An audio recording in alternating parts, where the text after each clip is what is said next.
Bonjour à tous, bienvenue au domaine et musée royal de Marimont. Une nouvelle exposition ouvre ses portes, une exposition de taille réduite, intégrée à nos collections permanentes et d'accès gratuit pour tous. Mais une exposition ô combien importante par la thématique qu'elle aborde. Vous ne le savez peut-être pas, mais une femme sur 5 dans le monde est chinoise. Pourtant, aucune exposition ne leur a jamais été consacrée. C'est désormais chose faite avec La Chine au féminin, une aventure moderne. Cette exposition, elle vous offre un véritable face-à-face, inédit, parfois déroutant, avec toutes ces femmes qui ont marqué, qui ont traversé l'histoire récente de la Chine, bien au-delà des représentations, bien au-delà des fantasmes qui les ont souvent entourées. Ce portrait renouvelé de la femme chinoise vous est offert par Lise Jankowski, conservatrice des collections d'Asie orientale et commissaire de cette belle exposition.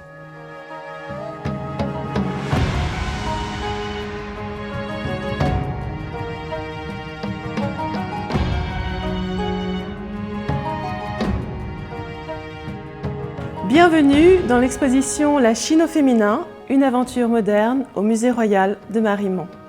Je me trouve devant l'affiche de l'exposition qui nous laisse apercevoir la silhouette d'une femme en ombre portée qui semble s'avancer vers un avenir incertain. Cette femme, elle symbolise toutes celles qui sont nées à l'aube du XXe siècle et qui se sont engagées dans 100 années de bouleversements phénoménaux. Le XXe siècle est un moment décisif pour l'avancée des droits des femmes en Chine et cette avancée, elle va de pair avec les bouleversements sociaux, économiques et politiques que traverse le pays tout entier. Il faut se rappeler qu'au début du siècle, la Chine est encore un empire, mais que l'empereur, enfant, est renversé et remplacé par une république avec un président.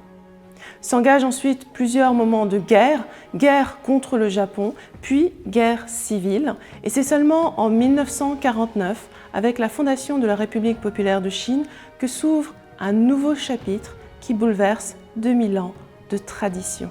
C'est donc une plongée dans l'histoire des femmes que nous vous proposons, mais également une plongée dans l'histoire de la Chine tout entière.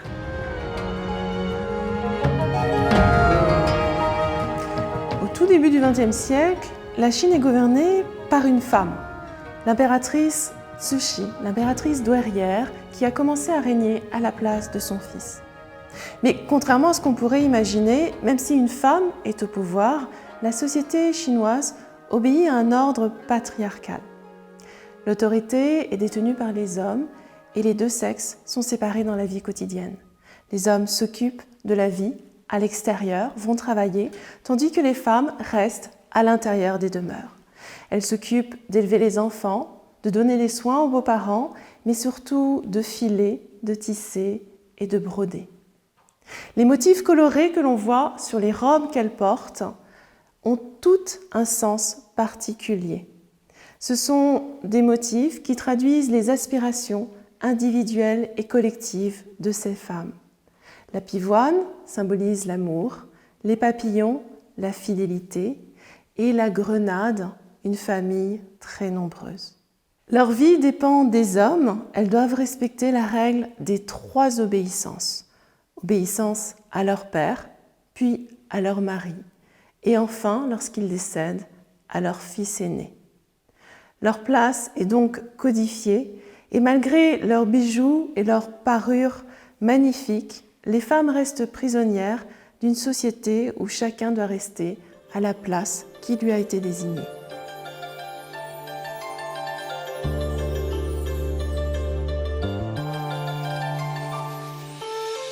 Connaissez-vous Mulan ? J'imagine que vous avez déjà vu le dessin animé.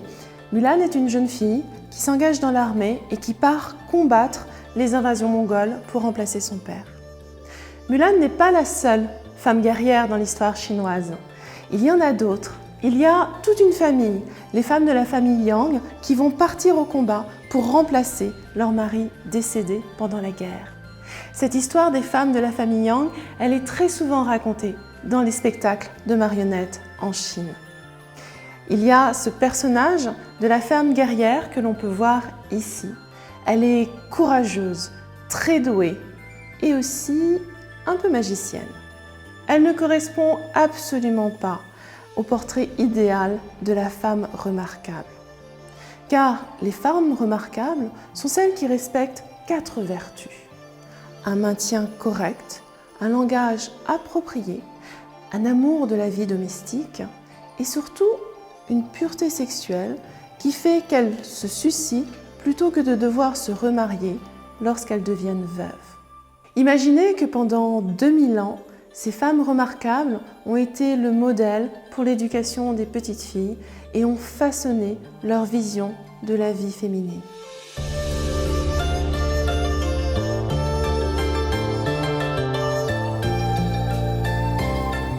La première célébration de la Journée des droits des femmes en Chine a lieu le 8 mars 1924. Les changements ont été radicaux. L'Empire a été bouleversé et une République de Chine vient d'être fondée 12 ans plus tôt. Les femmes ont accès à l'espace public, à l'éducation et pour certaines peuvent travailler. Elles ont troqué les robes empesées de leur mère pour des vêtements plus légers, coupés près du corps, la fameuse chipa. Elles ont aussi les cheveux coupés courts à la garçonne et les suffragettes réclament des droits, le droit d'hériter et le droit de voter qui leur seront accordés en 1936. Après la guerre sino-japonaise, certaines femmes s'engagent dans les rangs de l'Armée rouge, aux côtés du Parti communiste, dans la lutte qui les oppose au Parti nationaliste.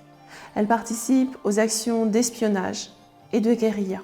Parmi les témoignages inclus dans l'exposition, vous pourrez découvrir l'histoire de Wang Su, qui a dirigé une cellule clandestine dans la ville de Chongqing. Le récit de ces combats est aussi présent dans le film Le Détachement féminin rouge, qui nous fait suivre un groupe de combattantes sur l'île de Hainan.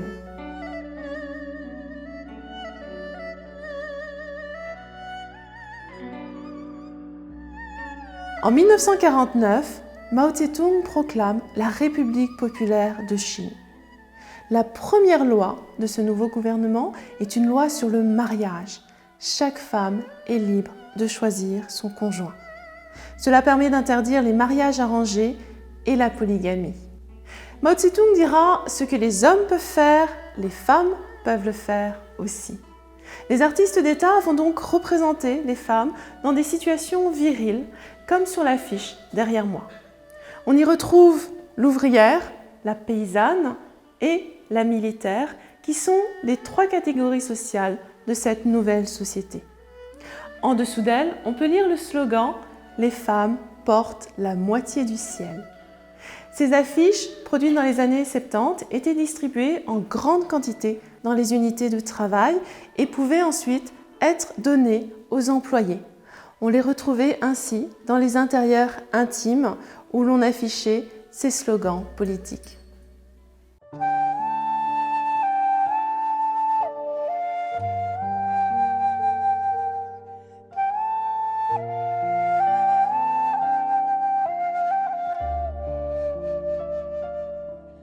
Maman n'a mis que moi au monde.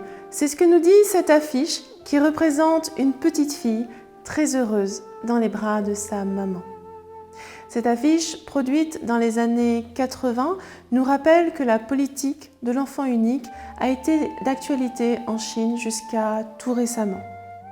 Cette politique, conçue comme provisoire, vise à contrôler l'accroissement exponentiel de la population. Car en 1970, les femmes donnent encore naissance en moyenne à 6 enfants.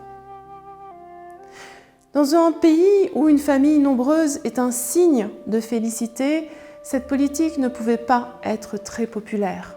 Il a donc fallu de très nombreuses affiches représentant des couples heureux avec un seul enfant, le plus souvent une petite fille. Cette politique a pris fin en 2015. Elle a été efficace et a permis de contrôler la croissance de la population. Une de ses conséquences est cependant le déséquilibre entre la population masculine et la population féminine. Aujourd'hui, la Chine manque de filles. Les affiches de couples idylliques n'ont donc pas réussi totalement à inverser la préférence traditionnelle pour les garçons.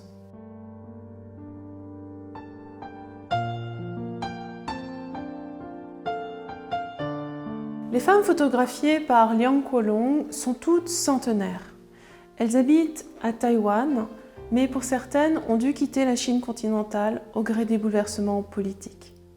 En effet, la lutte entre le parti nationaliste, le Kuomintang, et le parti communiste, qui se termine sur la victoire des communistes et la fondation de la République populaire de Chine, entraîne également l'exil des membres du parti nationaliste vers l'île de Taïwan.